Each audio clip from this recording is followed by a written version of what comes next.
podcast for curious mind. Jadi kalau sebelum, aduh nanti ngomongin apa ya, kalau aku ngomong terus tiba-tiba dianggap, gak seru banget, gimana ya? Kalau misalnya nanti aku nanggepin tapi nggak enak, nanti dia bakal nggak suka nggak ya sama aku, itu sebelum tuh.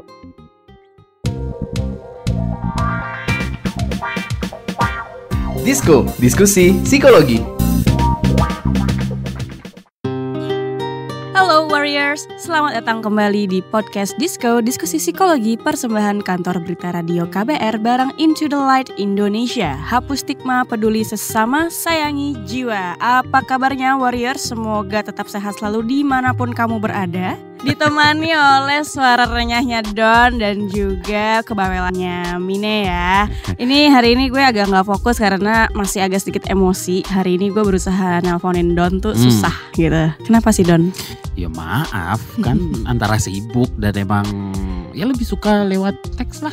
Ngapain sih nelpon-nelpon? Tipe orang yang can talk WhatsApp only gitu. Yes. Kalau kayak status ya. Iya kan emang beneran ada di WA gitu kan statusnya itu. Karena itu nomornya udah gak sama nomor itunya. Oh jadi lu nomornya 2 gitu maksudnya. Enggak. Yang satu business account. Emang kenapa sih kepencet ya? Lu ya nelfon ya? Bukan, emang beneran ada butuh gitu. Dan gue emang juga sering digituin juga sih. Ada apa-apa biar cepet ya udah telepon aja gitu kan. Kalau lewat teks tuh jempol gue kepalan keram. Dan kalau misalnya, tapi kalau emang lu udah kebiasaan kayak gitu, pernah nih ya, ini gue denger aja namanya tuh phone anxiety gitu. Oh. Apakah benar lu mengalami kecemasan mengangkat telepon walaupun dari seorang teman seperti Mine begini? Pernah, itu lebih ke malas ngangkat dari debt collector sih. Kalau dari debt collector iya, gue juga gimana pun anxious. Iya kan malas kan. Iya dong pasti. Kita gak bisa bedain bunyi tone suara ringtone gitu kan. Enggak, HP udah mahal-mahal bisa diganti ya ringtone-nya dikhususin. Iya gak bisa dong, bisa emang dikhususin dong. Bisa ya? Bisa dong. Oh handphone gue kan? masih lama berarti ini. Kayaknya yang bisa cuman aplikasi nama-namain itu tuh. Nggak tahu, enggak kan? Nggak, tapi balik lagi ke phone anxiety tadi ya. Ini gue nggak tahu ini adalah bahasa keren gitu ya atau emang beneran ada istilahnya dan ini merupakan nggak tahu fenomena kah atau disorder kah, tapi yang pasti kita hari ini bakalan ngobrolin tentang phone anxiety. Seru-seru, mau ya, karena siapa tahu sempat ngerasa kayak dengerin bukan hanya telepon aja sih, notif WhatsApp aja gue males. Oh, lo tipe orang yang silent dari sejak lo punya HP ya? Enggak sih, enggak. Tapi sempat gitu beberapa bulan yang lalu dengerin notif aja, bukan hanya telepon, notif aja tuh males banget. Seru-seru, mau dong. Oke.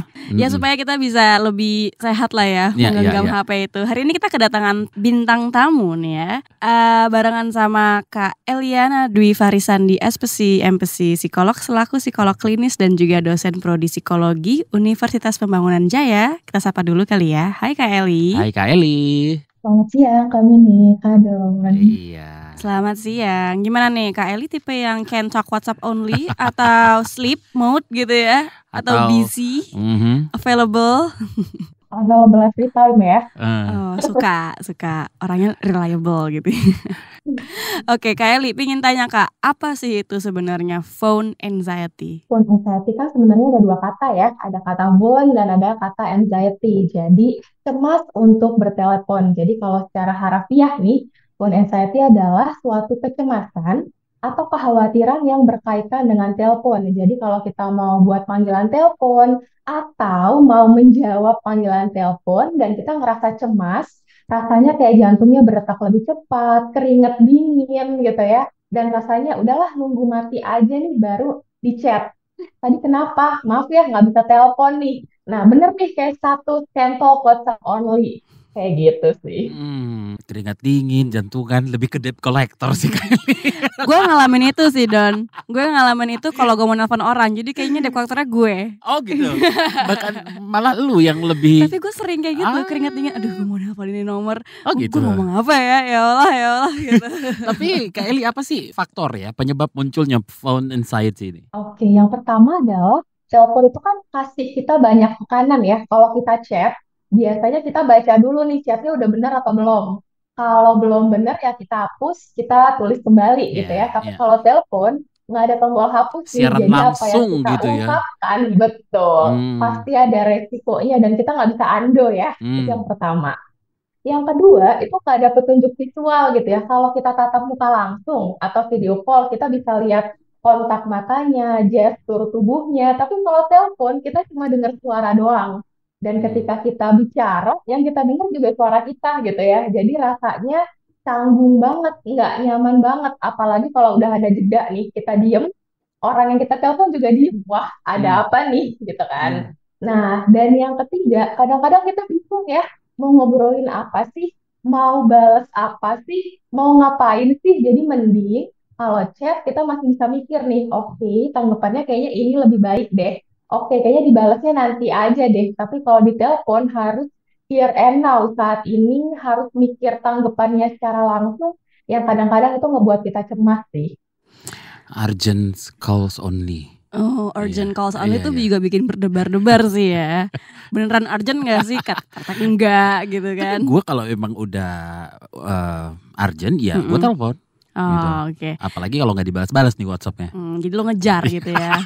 Gemes kan lo kalau jadi gue.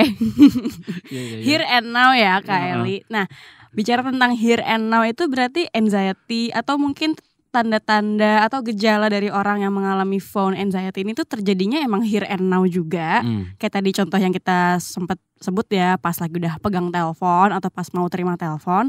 Atau bahkan tadi kayak aduh malas ngobrol tuh udah termasuk bagian dari gejala phone anxiety gitu. Ya. Kayak udah long before teleponnya datang gitu. Oke, biasanya phone anxiety itu before, saat ini, dan afternya. Jadi kalau sebelum, aduh nanti ngomongin apa ya? Kalau aku ngomong, terus tiba-tiba dianggap, ih gak seru banget, gimana ya? Kalau misalnya nanti aku nanggepin tapi nggak enak, nanti dia bakal nggak suka nggak ya sama aku? Itu sebelum tuh. Nah, di saat ininya, pada saat telepon, "Duh, gimana ya kalau nanti aku nggak bisa nanggepin dengan oke? Gimana ya kalau dia jadi nggak suka sama aku di saat ininya? Afternya, aduh kayaknya aku buat salah deh. Kayaknya aku harusnya nanggepinnya kayak gini deh. Aduh, kayaknya tadi aku nggak enak Ya. deh." Jadi cemasnya sebelum, saat teleponnya, setelahnya. Jadi cemas terus tuh. Wah terus-terusan. Ya gue ngerti sih kenapa ada status can talk WhatsApp only. Kayaknya yang bikin WhatsApp juga gitu rasanya ya. Enggak, tapi ya kalau telepon langsung sih sebenarnya lo nggak ada bukti, Mina. Apa? Bukti apa? Kalau chat kan bisa screenshot. Kalau telepon kan nggak ada bukti Kak Eli. Bisa direkam Iya sekarang. kan, kalau kita ingat rekam. Oh benar sih, gitu benar ya. sih. Tapi apakah seseorang dengan phone anxiety ini juga bakal memiliki kecemasan saat melakukan ngobrol langsung gitu Kak Eli? Oke. Sebenarnya tergantung ya. Tergantung ini kayaknya template-nya orang psikologi ya. Tergantung konteksnya. Kalau kita ketemu langsung, kadang-kadang kan kita bisa tahu ya bahasa nonverbalnya, bahasa Iya, tubuhnya. iya. Jadi kita bisa tahu, oh orang ini lagi happy nih, orang ini lagi bad mood, orang ini lagi kesel.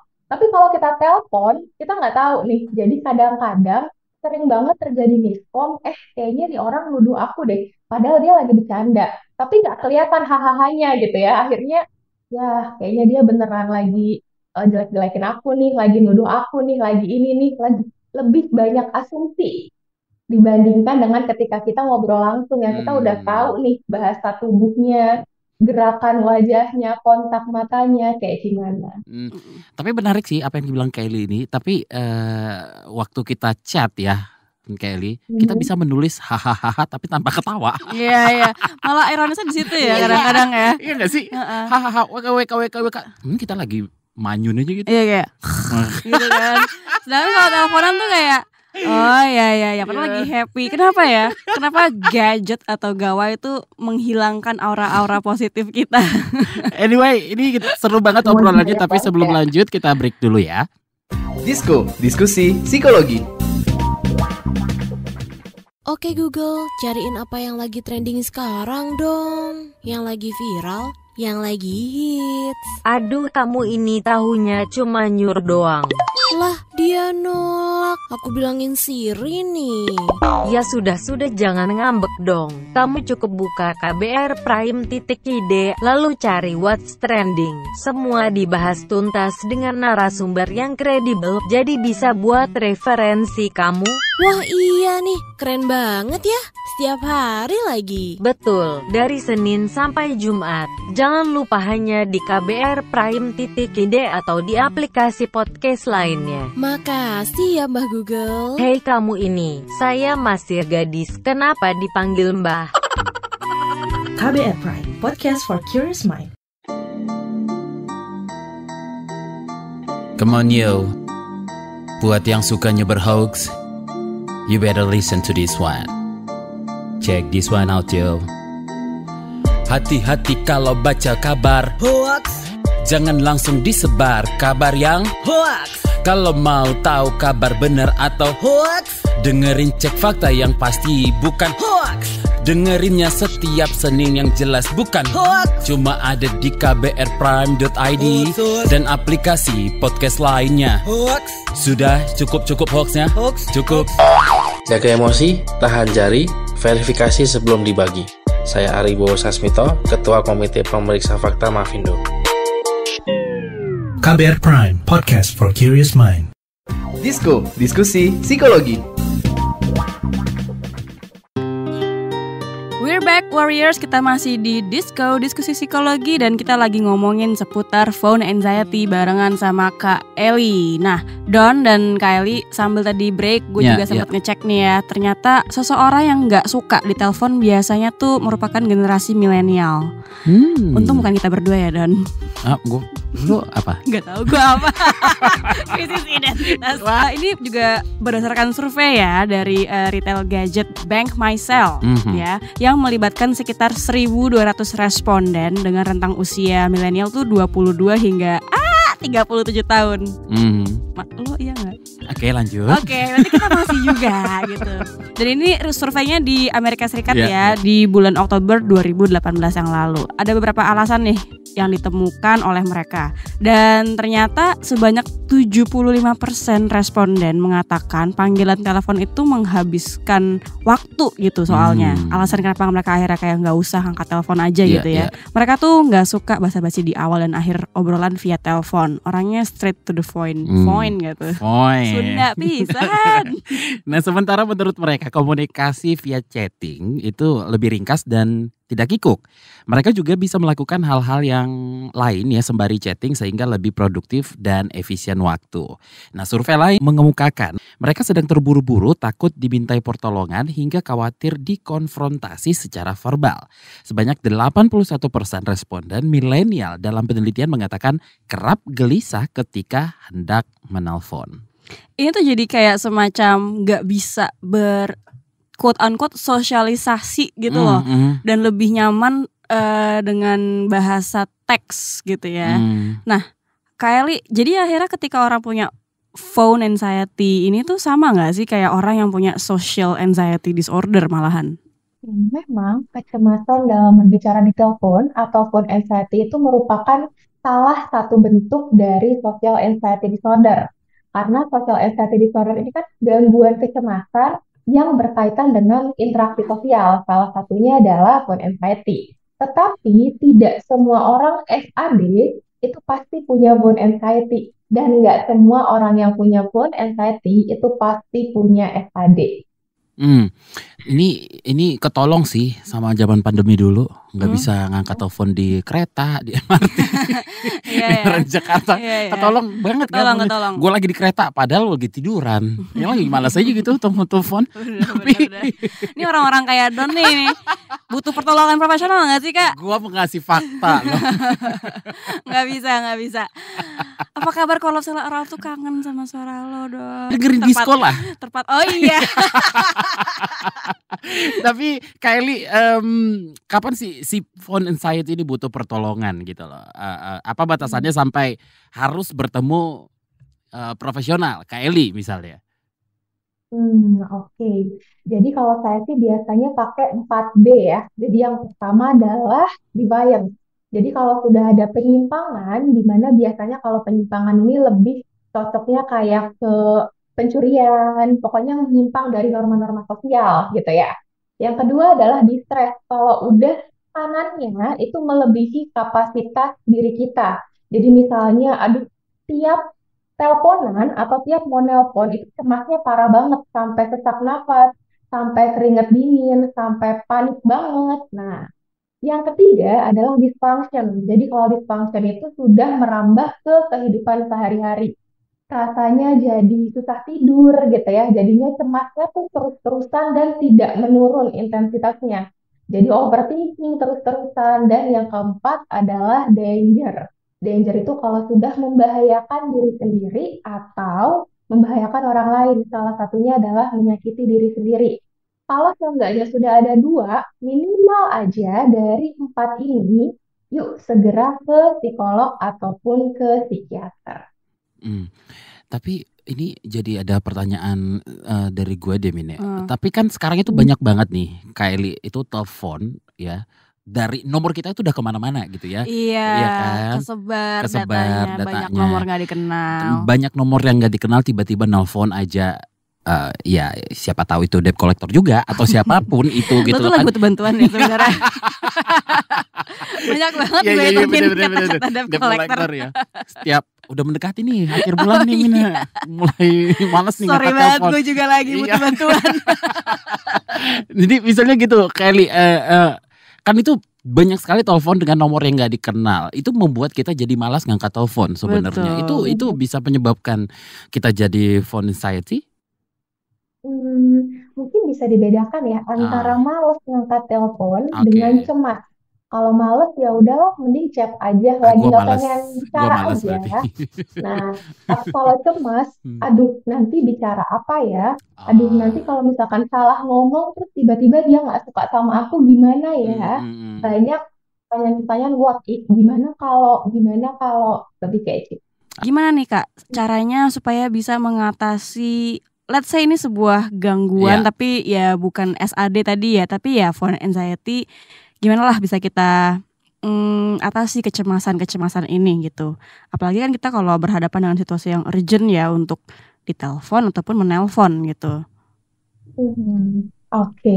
Kalau dari saya sih mungkin yang pertama saya selalu rekomendasikan ke profesional mental health ya, baik itu psikolog ataupun psikiater. Tapi yang bisa dilakukan di rumah, biasanya saya minta mereka menuliskan dari angka 1 sampai 10. 1 itu yang paling nggak membuat cemas, sampai 10 yang paling membuat cemas. Misalnya, angka 1 telepon sahabat atau teman dekat yang paling nggak cemas. Oke.